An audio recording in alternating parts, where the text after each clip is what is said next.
Όλοι οι χριστιανοί Τούρκοι, χωρίς κανένα ξεχωρισμό θρησκείας, επειδή όλοι πλάσματα του Θεού είναι. Στο Χάτζ ο τύραννος, ονομαζόμενος Σουλτάνος, κατέπεσε ολοτελώς, ελισμόνισε και καταφρόνησε την ανθρωπότητα. Εσκληρύνθη η καρδιά του κατά την αθωότητος και το πλέον ωραιότερων βασιλείων του κόσμου. Κατήντησε τόσο, ώστε κανένας οποιασδήποτε τάξεως και θρησκείας δεν είναι σίγουρος, μήτε για τη ζωή του, μήτε για την τιμή του, μήτε για τα υποστατικά του. Ποιος έχει στόμα να είπε το εναντίον, ποιος είναι εκείνος ο τίγρης ομόψυχος το Σούλτον ανονόματος.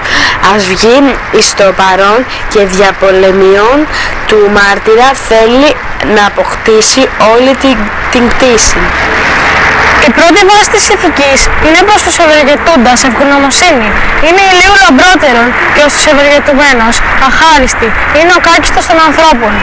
Αυτή την κακία βλέπουμε πολλαχώς τηλετευωμένη και παρά των ιερών γραφών και παρά αυτού του Κύριο ημών Ιησού Χριστού ασυγχώρητον, καθώς έχουμε το παράδειγμα του Ιούδα.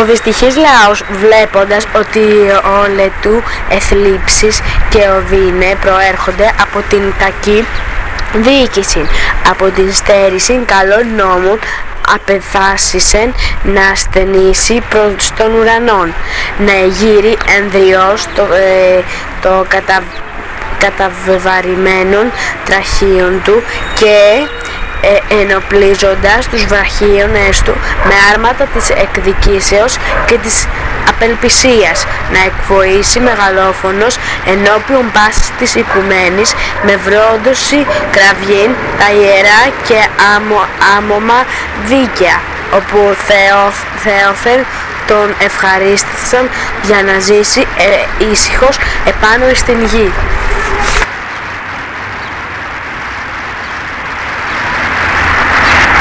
Όταν δε η ευχαριστία είναι συνοδευόμενη και με πνεύμα κακοποιών και αποστατικών εναντίον της κοινής ημών ευεργέτητος και τροφού, κρατεάς και αίτητου βασιλείας, τότε εμφαίνει και τρόπον αντίθεων, επειδή η βασιλεία και η εξουσία αυτή είναι υπό Θεού τεταγμένη, όθεν και πάσα δικατόμενος, αυτή τη Θεόθεν εφημάς τεταγμένη, κρατεά βασιλεία, και του Θεού διαταγή ανθέστηκε. Όλοι οι άνθρωποι, χριστιανοί και Τούρκοι, κατά φυσικών λόγων είναι ίσοι. Όταν πέσει στήνας οποιασδήποτε καταστάσεως, ο νόμος είναι ο αυτός για το πτέσμα και μετάβλητος, όχι να παιδεύεται ο πλούσιος λιγότερο και ο πτωχός περισσότερο, δια το αυτό σφάλμα, αλλά ίσα ίσα.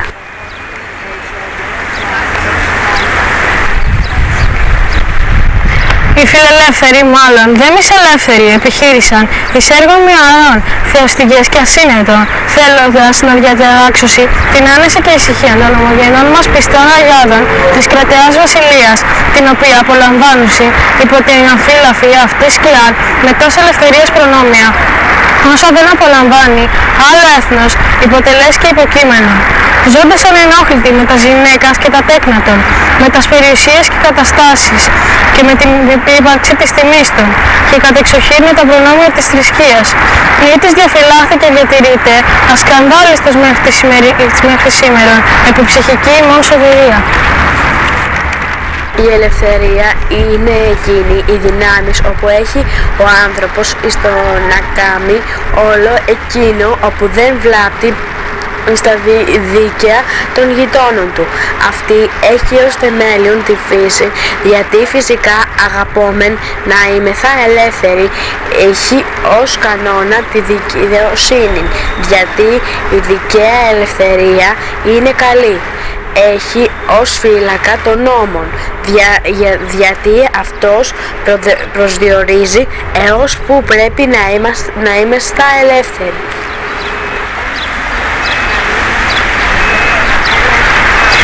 Αντί λοιπόν φιλελευθέρων εμφάνισαν μισελεύθεροι και αντί φιλογενών και φιλόθρησκων εμφάνισαν μισογενείς, μισόθρησκοι και αντίθεοι διοργανίζοντες ΦΕΔ οι ασυνείδητοι με τα απονενοημένα κινήματά των την αγανάκτηση της κρατείας βασιλείας εναντίον των ομογενών μας υπηκών της και σπένδοντας να επιφερώσει κοινό και γενικό τον όλεθρο εναντίον παντός του γένους.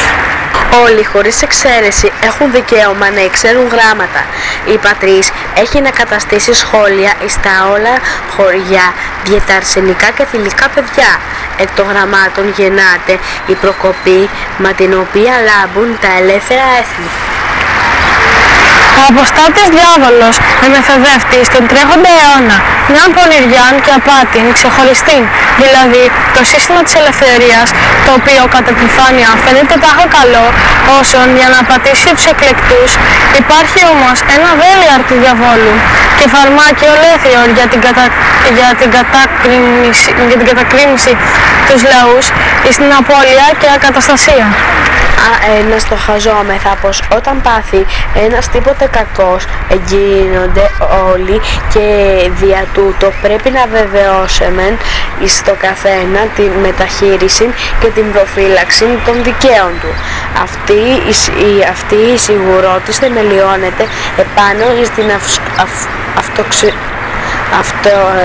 αυτεξουσιότητα του έθνους. Όλον το έθνος αδικείται όταν αδικείται ένας μόνο πολίτης.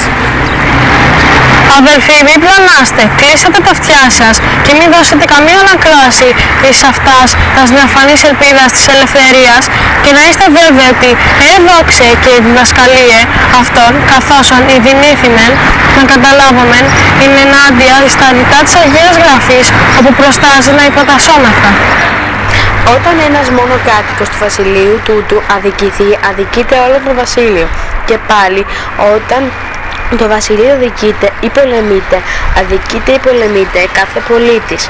Γι' αυτό δεν μπορεί ποτέ κανείς να πει η τάδε χώρα πολεμείται. Δεν με μέλει, διότι εγώ ησυχάζω στην δική μου, αλλά εγώ πολεμούμε. Όταν η τάδε χώρα πάσχει ως μέρος του όλου που είμαι, ο Βούλγαρος πρέπει να κινείται όταν πάσχει ο Έλληνας και τούτος πάλι δια εκείνος και αμφότεροι δια των Αλβανών και των Βλάχων.